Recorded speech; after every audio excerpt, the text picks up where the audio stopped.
Happy holidays, everyone, and welcome to the Big Ten Show presented by the Believe Network. He is Nebraska Cornhusker legend Adam Carriker and also former NFL defensive lineman Adam Carriker, all in the same. And I am Tom Hannifan from Believe's State of State, a Penn State football podcast. We are getting set for more bowl games this weekend, but we're also on the heels, Adam, of a lot of stuff going on with National Signing Day this past Wednesday, and of course the transfer portal. So much activity. I know a lot with your Nebraska Cornhuskers that you want to get to, but the Big Ten in regard to National Signing Day and the transfer portal, it's been a hot button issue, and especially seeing the movement on all these rosters. What are you seeing? Hold on, real quick.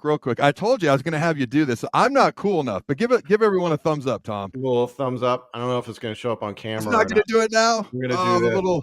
The confetti. There's the confetti. There we go. Tom. That's in time for New Year's. We're ready for New Year's here on the Big Ten Show. Awesome. That's awesome. No, when you look at the top 20 recruiting classes in the country, half of them belong to the SEC conference. Okay, and then 6 of the top 20 classes belong to Big Ten teams, and then you've got Notre Dame, who just does whatever the heck they want to do. 0 Big 12, 0 any other conference. Okay, as far as top 20 recruiting classes and the rankings and things of that nature, which I do take with a grain of salt, but you need talent acquisition. So my question for you, Tom, is simply this. Is the SEC and the Big Ten, I mean, we already kind of knew this, but are they already just taking over college football? Like, the only other real Power 5 conference, I forgot. The ACC does have 3 teams. Sorry, I forgot about the ACC. No disrespect, Fair. ACC. Okay, but like the Big 12 has 0. Like, there's really probably going to be 2 major conferences going forward. Is the ACC and the Big 12 even going to be able to compete at all? And I find it very interesting, the proposition put out there by NCAA President Charlie Baker very recently about having an NIL/trust fund subdivision of FBS, and that those teams are able to compete separately. It kind of feels like we've had that for years. It's just not been official. You have what the SEC has been able to do, galvanizing whole states with their teams, and then meanwhile the Big Ten taking a different model and trying to go after specific TV markets, like dominating Los Angeles, going after the Pacific Northwest the way they have with USC, UCLA, Washington, Oregon. I think it's just a matter of time that those 2 conferences either start to break off entirely, melding together. I don't know. The SEC has the most power, it seems like, right now. And honestly, if you're a player being recruited right now, it's the SEC first, the Big Ten second, and it's everybody else after that. Big 12 really got hurt by Texas and Oklahoma departing. What they have left is good. It's not great, you know what I mean? And then the ACC, it's very top heavy with what Florida State and potentially Miami could be. They had a great class, but I don't know. It just feels like it's moving this way inevitably. How do you feel? I don't even think the ACC is going to be around in 3 years. I think Florida State's gone. I think Clemson and Miami are going to want to follow. I already know that the SEC and the Big Ten are talking to Virginia and North Carolina. Sorry, Duke, I haven't heard the rumors about you. Could be wrong. But I don't even think the ACC is going to be around. I think it's going to be SEC, Big Ten. I do think, like, especially if the Big Ten could get Florida State. Now you're Piscataway to LA to Florida. If they can get them, they're a national brand. So that might help them catch up to the SEC a little bit. Okay, but I do think it's going to be Big Ten, SEC, and then that third conference, just because all these other teams that are not Oregon State and Washington State, who weren't even cool enough to go to the Big 12, everyone else is going to look for a place to go, and it's going to be the Big 12 just by de facto matter. They want somewhere to go. And so I think it's going to be those 3 conferences, but really Big Ten, SEC. I'm already missing the Pac-12. The ACC, which used to be good at basketball, isn't even going to be around that much longer, I don't think. I mean, what do you think? Do you think it's going to be those 3 with the real power too? I loved the model that Chip Kelly from UCLA threw out there, is saying, why do we have to change the conference alignments for every sport when football is the big moneymaker? You can move things around with one sport. Hell, you mentioned Notre Dame. They're in the ACC in basketball, independent in football. So what's the problem with doing that just across the board? I like the idea thrown out there by former Penn State offensive lineman John Urschel of having the relegation concept that exists in the English Premier League for soccer and giving incentive for every game of the year. You move up, you move down, Power 5, yes. 5. Like, let's add some stakes to this freaking thing. Yes. Now, if you're like 3-6 and you got 3 games to go, let's say 2-7, you're not going to make a bowl game, you still have a reason to play, because if you're one of the 2 or 3 worst teams, now you get dropped down. And then the 2 or 3 best teams from a, let's say, group of 5 or whatever, get popped up. I love that soccer model.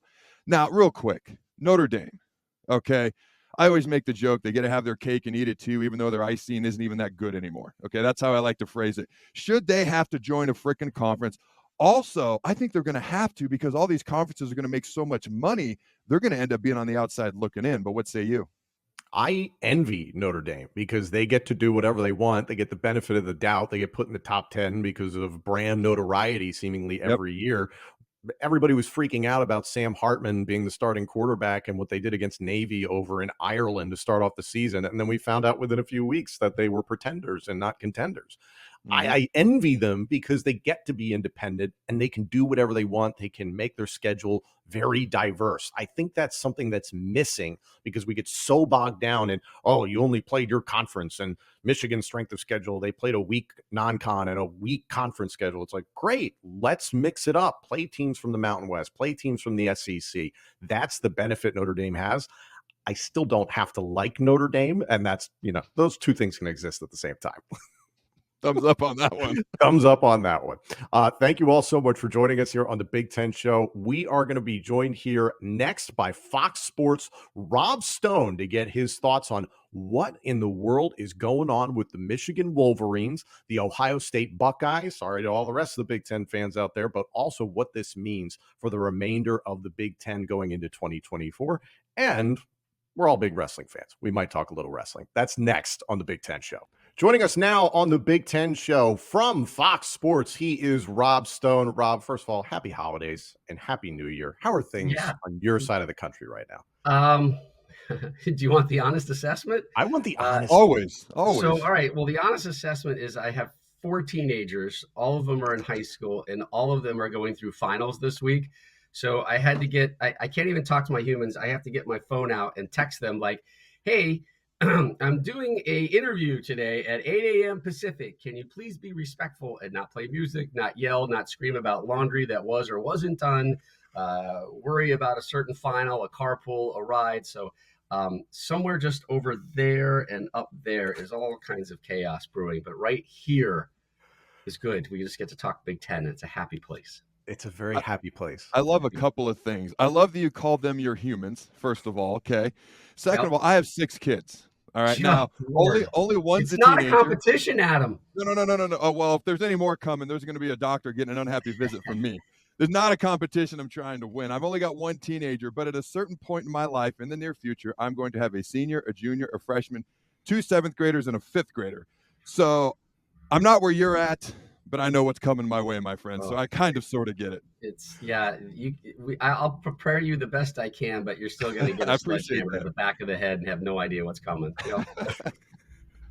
Well, Rob, as you mentioned, we're here to talk about all things Big Ten football. There's so much happening with the bowl season, of course, National Signing Day this past week, the transfer portal's opening, the coaching carousel. It's just outrageous. But yourself and the rest of the Fox Big Noon Kickoff team had so many opportunities this year to cover. Arguably, I don't even know if it's arguable, the biggest story in college football is what's going on with the Michigan Wolverines. There were some more allegations that came out this past week, level 2 infractions to a level 1 infraction dating back to freaking COVID. It just continues. So is this a witch hunt or is this warranted by the NCAA? Well, I don't know. I don't have the facts in front of me, but I have always been a guy, as my dog is chiming in over there. What's that, Callie? You're not a Michigan fan. All right, well, you keep your bias over there. For me, I've always been a where there's smoke, there's fire type guy. So this is calmness in my house. This is honesty. So I would be worried if I was a Michigan fan and a Michigan supporter that the NCAA Sharks kind of keep smelling blood and keep circling around. And then as you guys know, there's so many different levels of infractions and what really matters and what doesn't. But I forget what the exact quote was out there, but it was basically like, this wasn't for a cheeseburger, right? Something like that. So the news that came out yesterday is not as troubling as what may still lurk out there in regards to, what exactly happened. and why Jim Harbaugh ultimately accepted that 3-game suspension this year. It's crazy. It's crazy to think, and even if you talk to Michigan hardcore, Maize and Blue fans, that their head coach missed 6 games this season, a season that very well could go down as one of the greatest on the field football seasons ever in the illustrious history of Michigan football. Yet their head coach missed 6 games for 2 separate incidents, if you will. So if I was Michigan, I'd be worried about it, about what might be coming down the road. I don't know when that road is going to happen. Obviously, nobody does, because Jim Harbaugh could be in a plane and get a suspension, right? That's the way it happened when they flew to Penn State. But I hope that doesn't take away from what they've been able to do on the field, because this collection of young men, these student athletes, have really put together an amazing season that Michigan faithful should be extremely proud of. And, we were questioning how good they were this season, because the front part of their schedule was, we'll use their term, manageable, right? Yeah, it was manageable. And then business picked up, but they took care of their business. And they were able to use, I feel, that chip on their shoulder to kind of motivate them through this sludginess that was out there. Now that they've had this long break, I don't know if there's going to be that carryover effect, right? Like when it's week to week and you guys are in the fight of it, and Harbaugh's taking these shots and the program's taking these shots, it's easy, I think, to rally the troops and find that extra level when you're at Penn State or you're at Maryland or you're taking on Ohio State or the Big Ten championship game. I'm curious what this layoff has done for them. I think, if anything, if I was Michigan, I'd probably want to just keep playing, right? Because everything that they had was going so well.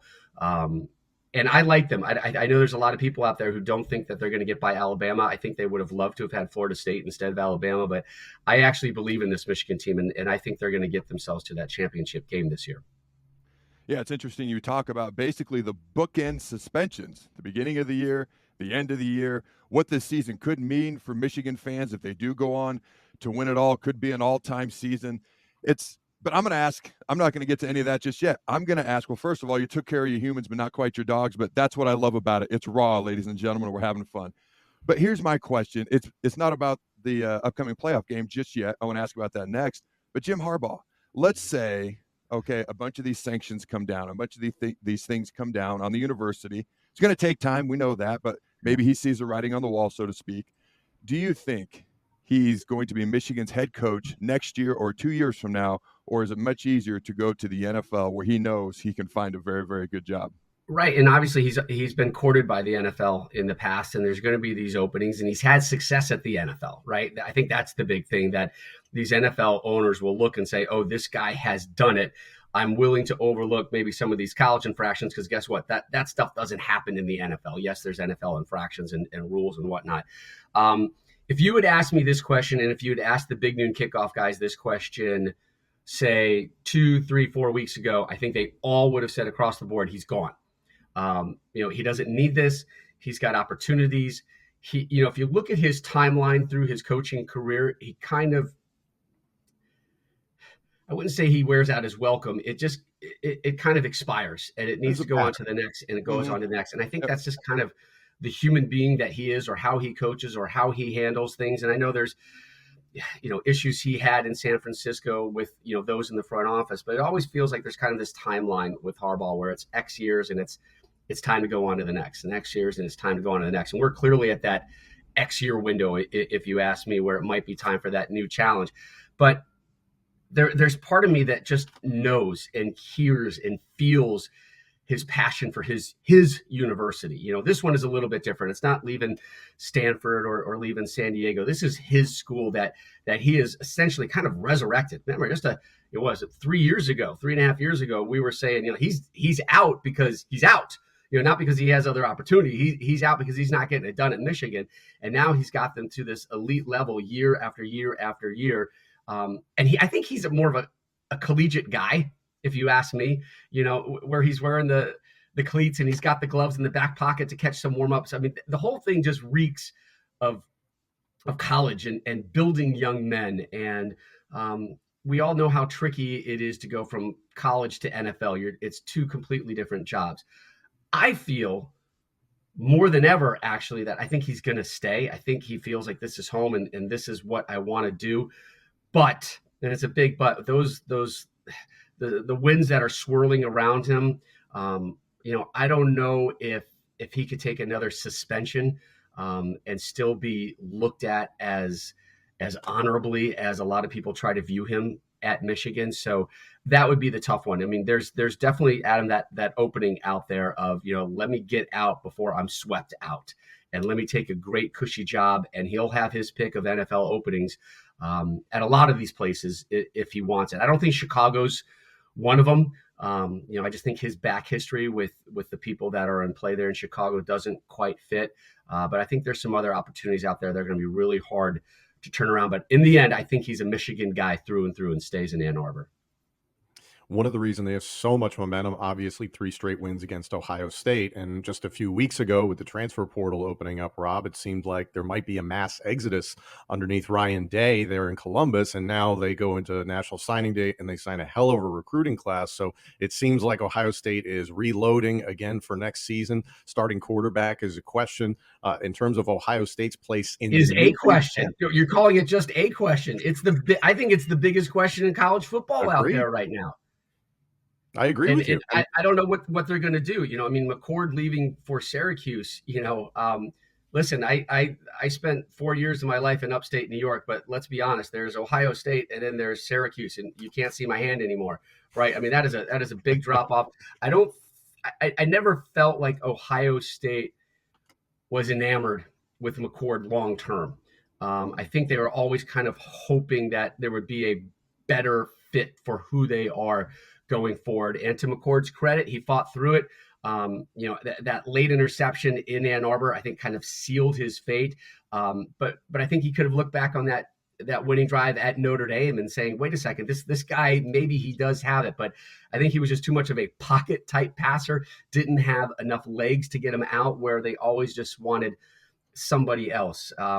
Which will be fascinating to me who that somebody else is going to be, because they got to figure that out ASAP, because they have 2 NFL-ready receivers that haven't yet really said what they're doing, which to me is remarkable. And who knows, it could happen while we're having this discussion right now with Aguka and Harrison. But you could also hear the relief in Ryan Day, when he got the number 1 overall wide receiver. I think there is this building pressure. In Columbus, there's always pressure, having lost 3 straight to Michigan, trying to figure out who your quarterback is after you're losing people who committed to you and then leave for Georgia, then leave Georgia. It's a little sloppier, and I thought it would have been resolved weeks ago, and yet we're still sitting here saying, who really is the Ohio State quarterback of the future? And that's a big question for a lot of elite level wide receivers out there. You talk about Ryan Day's relief. You couldn't just hear it. You could see it. You could feel it in his reaction. Like, oh my gosh, we just got the number 1 recruit. And I have not seen his full highlight tape, but I'll tell you, the few plays I saw, that guy's fast. And I called my wife over. I'm like, Angie, and I stopped the tape and I said, look where he's at. Look where everyone else is. There's 3 guys within 2 feet of him. I let the tape go. By the time he was in the end zone, he was 12 to 13 yards ahead of them. I have not seen that type of separation speed since Reggie Bush, maybe Ted Ginn Jr. Those are the only 2 guys that I can think of. So he should be excited. But here's my question. Okay, because we got to ask you about the college football playoff game between Michigan, between Bama. You make a great point with the layoff, the time off. Maybe this revitalizes Michigan and gets them amped up again, because they were fired up for Penn State. Obviously easy to get fired up for Ohio State. I did not like the reaction that they gave when they saw they were playing Bama. That's the only thing that gives me cause to pause. I'm still personally picking Michigan, but Alabama's played not a manageable schedule, so we call it, much tougher. I think number 1 in the country, SOS, and maybe the most improved player in the country at their quarterback position. Who you got winning that game? I got Michigan. I mentioned that just a smidge earlier. I do like them because they kind of have this destiny type vibe to them.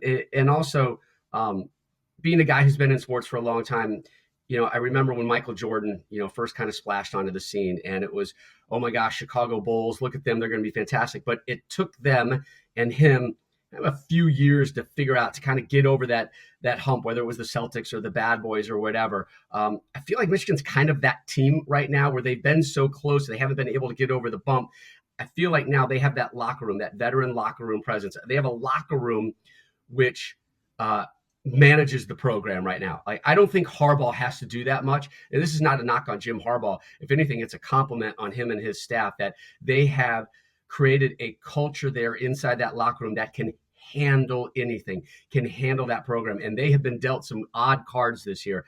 I just like the way that locker room has handled their business. And I think they continue it during this pause and are able to kind of turn that conversation about Alabama. You're right. The nonverbals, the visuals out there of the reaction to finding out that it wasn't Florida State, that it was Alabama that they would meet in the Rose Bowl instead, gave me a bad vibe. And I guarantee you the leadership on that team saw it and felt it and said, get your back in that locker room right now, close that door, and we're going to straighten that out, and we're going to straighten it out on the field right now. I would not be worried about Michigan. If anything, I think Michigan prospers with this underdog type role, which is crazy to say for the number one seed in the college football playoffs. But I think Michigan is a bit of an underdog to a lot of people, to Vegas included, and they'll take that. I always love being an underdog. That's when teams, I think, perform their best. There's a little less pressure on them. Are you kidding me? We're number one and you're not going to give us the respect. I think a lot of those things are going to come into play. And I really like Michigan, and I like Michigan early to come after Alabama and be creative. And hopefully, if you're a Michigan fan, get that run game going from the jump to let McCarthy and company be a little bit more comfortable in their game plan. We'll see if the Wolverines wind up as the national champions. Rob, you're a champion. You're a former WWE 24/7 champion. We appreciate your time. We know you got a lot going on. What are you talking about? What do you mean?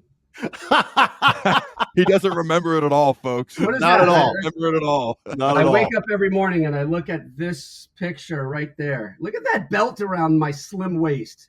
I'm sorry that Rudy's in that picture, but you look fantastic. Honestly, this is one of the favorite pictures I have in my home. It was such a stupid, fantastic moment, and I'm so glad that WWE and Fox Sports, frankly, allowed me to have it. R-Truth, I still own you, R-Truth. Elias came in and rolled me up out of nowhere. Like, I literally knew what was happening, but I never saw Elias come by and roll me up. And he almost, like, if you watch the tape, my head just missed hitting our huge video scoreboard that was right there, because the roll up happened so fast, and it happened so fast. He ripped the skin off my elbow that was on our artificial turf. But it was such a ridiculous highlight. I've been a wrestling fan since I was a kid, crying about the Strongbow brothers getting jobbed by Suji and Mr. Suji and Mr. Saito. I remember getting so upset about them, and the Moondogs were robbed again, and cheering on Bob Backlund, and good God, the Claw is coming your way from Blackjack Mulligan, and now there's a Von Erich movie that's coming out this holiday season. I cannot wait to see it. Yeah, so I'm a bit of I guess I'm not so closeted anymore, but I'm a bit of a wrestling nerd. I watch it every week. Sometimes I zip through it, but whenever it's in town or whenever I get a chance to go see it live, and Tom, you know this, there is something different about the live presentation and production of professional wrestling at WWE. It is nonstop. It is 3 hours if it's a Monday of in the arena nonstop. It's like, you know what it is? It's like you're at the U2 Sphere concert. I don't know if you guys have been there yet or seen it. I was lucky enough to go, but it's not like your eyes are just constantly hearing what's going on over there. My God, what's coming out of the building? And wait, there's somebody's running down the stairs, and during commercial breaks, there's still stuff. It is an amazing, amazing production. It's fascinating. Try doing play-by-play for it. It's really interesting. With that being said, go be with your humans. Happy holidays. Thank you so much for joining us, and thank you for being on the Big Ten Happy Show. to, guys. Thanks for having me. And maybe a little bit later we'll talk some college hoops. It's up and running, baby. It's up and running. That'd be awesome. Let's do it. Love it. You got it. Thanks, guys. Thank you, Rob.